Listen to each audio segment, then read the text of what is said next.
สบายดีพี่น้องสบายดีเบ่สุขสุขคนพอกันตอนสวยๆวันนี้ทำหน้าที่อยู่กับลูก2 คนได้หมดเลยสบายดีปะลุงเนี่ยไว้ทุเล่นยังเล่นไปตามนี่แหละพี่น้องเอ้ยอย่าเล่นทีม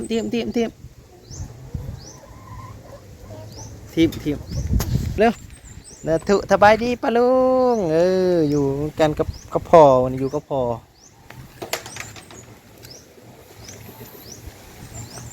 มาพี่ลมก็แห้งแท้เขาเล่นในเฮือนบ่ลมแห้งปะเขาเล่นในเฮือนปะอยู่กับลูกชายนี่เล่นนี่แหละพี่น้องเอ้ยมันไปแลนมาแล้วไปทางไหน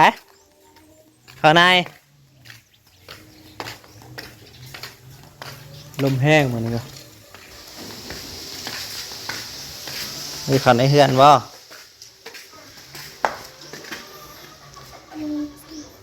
ไปทางไหนนุ่งลายไปจ้ะ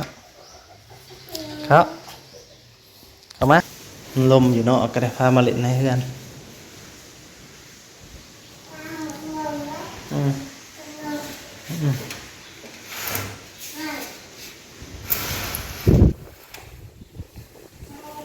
เอาหมกปุ่งมาทำจิไปแล้วนะเอาแม่จิไปแล้วนะไปเลยไปเอาไม่นั่นเล่นนี่เลยพี่น้องแม่เพิ่นไปหาขุดหอยกับหญ้าเลยอยู่น้ำพอ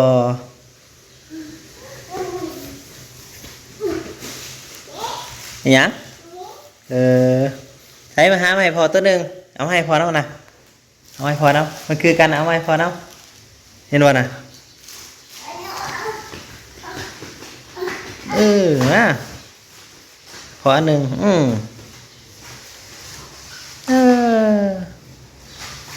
ยืดยังวะนี่ยังมากระทุน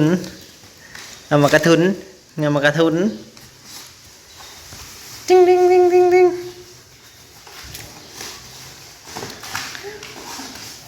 อยู่น้ำเพิ่นเนี่ยมันก็บ่ดื้อเอาไปน้องอยู่น้ำพอก็ได้บ่ได้แอวได้ยังดอกเล่นกินหม่ำบ่กินบ่นมฮะกินนมบ่ม่ำจากนั้นจังไปย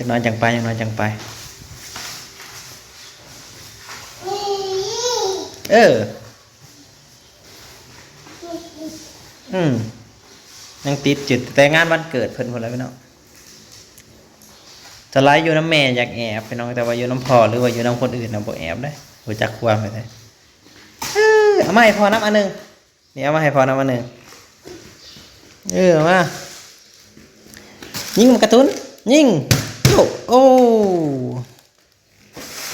เฮ้ยตึงตึง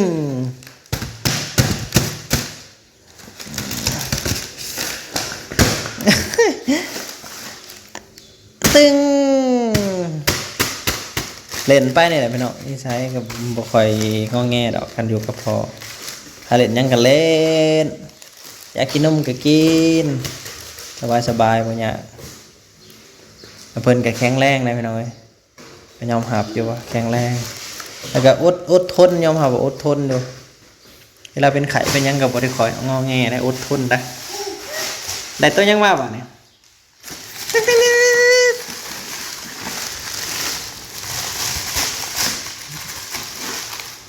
ตึงไปละ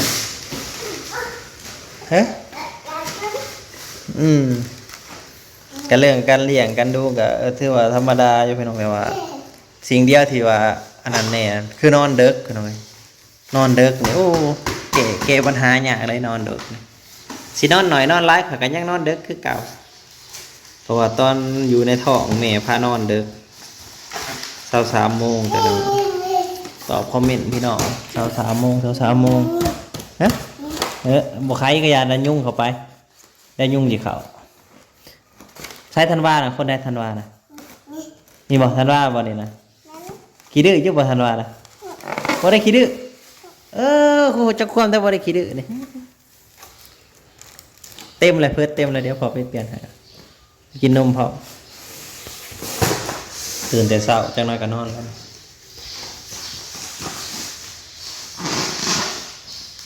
อยู่กับลูกชายไปหน่อยกับลูกชายเป็นขี่แล้วล้างก้นให้มาดูทาแป้งให้ไปได้พอทาแป้งให้อ้วยลองดูให้ป้าลูกลองดูอ่ะใช้แป้งนะอายุยเย็นใส่ส่งให้ก่อนใส่ส่งให้ก่อนสินอนได้นี่ลูกไปสินอนละง่ายๆพี่น้องอยู่น้ำพอนะบนมียังยากทางได้ทางไหนทางล่างนะฮะทางหน้านี่เห็นบอกฮะเห็นบอกไว้ทางล่างพอจะหัวจักได้เลยทางหน้าเนาะนี่ใส่ไปโหลดทางหน้าทางล่างหัวจักเวลาไปเวลาเฮาอาบน้ำให้นี่สมมติเฮาอาบให้แม่เพิ่นบ่อยู่เครื่องนี้เฮาเลือกหาบ่ได้เครื่องเพิ่นต้องไปเลือกนุ่งเองเพิ่นต้องเลือกนุ่งเองเพิ่นถ้าเลือกให้บ่ถึกเพิ่นก็บ่นุ่งมันฮู้จักก็แต่บักน้อยๆนะกินนมบ่บัดนี้หรือสินอนอู่บ่เดี๋ยวพอไปเอาอู่มาให้ฮู้จักความอยู่กับพ่อนั่นอยากนอนอู่อยากกินนมง่ายๆอยากกินนมมัมง่ายๆพี่น้องบ่ยากดอกตื่นแต่เช้ามันก็เตรียมสินอนแล้วถาวทันวาน้อยเพิ่นนมสิเบิดยังบ่หลับอยู่เพิ่นทางบ่ยากดอกง่ายๆคุณน้ำพอบ่มีแอร์บ่มีแอลหยังข้างนั้น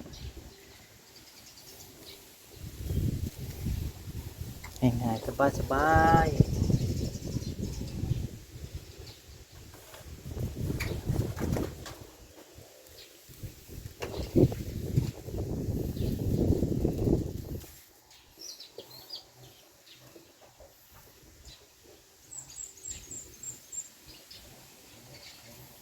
พี่น้องเดี๋ยวนั้นก็รับตื่นแต่เช้าพี่น้องตื่นแล้วก็ไขประตูออกมาเองไขประตูเป็นเบิดแหละโอ้ยกระโปดหน่อย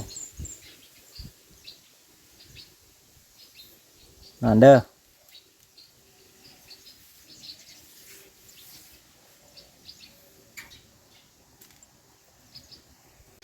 บางคนว่าอยู่อันบ้านเฮาบ่ค่อยเปลืองปานใดดอกหากินเองแม่นขนาดว่าหากินเองนั่นก็บ่ได้เบิดได้น้อยได้แต่ละเดือนนะพี่น้องเอ้ย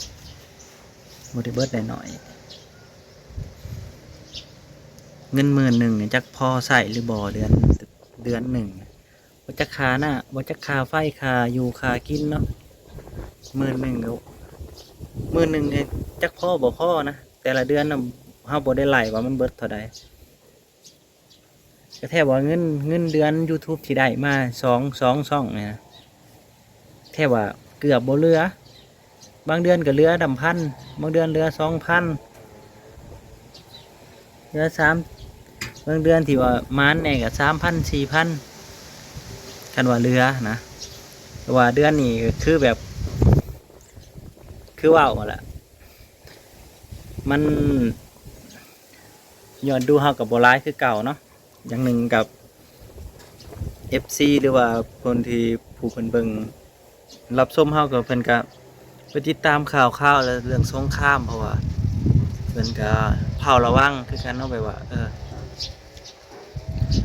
หลายมันก็ส่งผลกระทบหลายอย่างเนาะเรื่องสงครามเนาะมันก็คือว่าแหละมีการสูญเสียมีการสู้กันก็จักสิว่าใดๆมันเกิดก็ต้องเอาให้สุดๆนั่นแหละจังได้ก็เป็นกำลังใจให้ทหารฝั่งไทยนั่นแหละพี่น้องฝั่งไทยสู้ต้องผ่านไปให้มันได้เพราะว่าเรื่องแบบนี้ไพ่กับบ่อยากให้มันเกิดแล้วเนาะเมื่อมันเกิดขึ้นแล้วก็ต้องเอาให้เต็มที่เพราะว่าเฮากับติดตามข่าวอยู่ประจำเรื่องสงครามนี่ติดตามข่าวอยู่แต่ว่าก็ยังวุ่นเนาะช่วงนี้เขาโอ้ยยังวุ่นกันสนั่นอยู่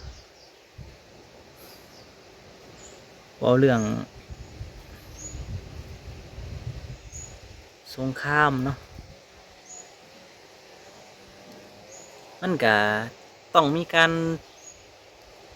ตายเกิดขึ้นแหละเรื่องปกติแต่ว่า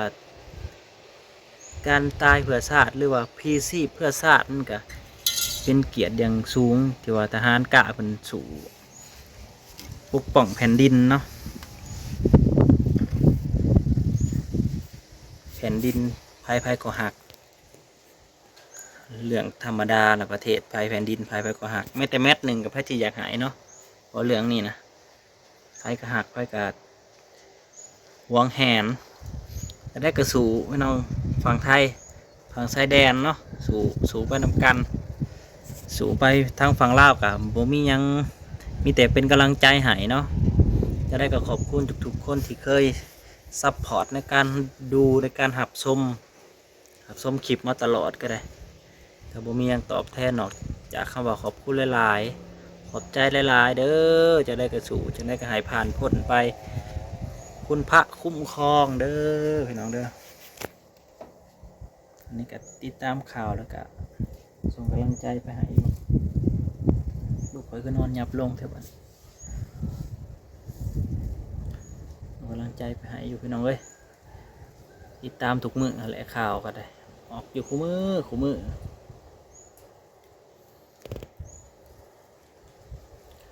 พอกันใหม่พี่น้องเอ้ยนอนหน่อยก็นอนแล้วบ่ดื้อดอกอยู่น้ำพอนะบ่ดื้อง่ายๆพาเล่นยังก็เล่นไปแหละเพิ่นหาก็อยากนอนแล้วก็นอนนั่นแหละคนละฟิวมาอยู่กับแม่ฟิวไฟฟิวมันพอกันใหม่เด้อพี่น้องสบายดี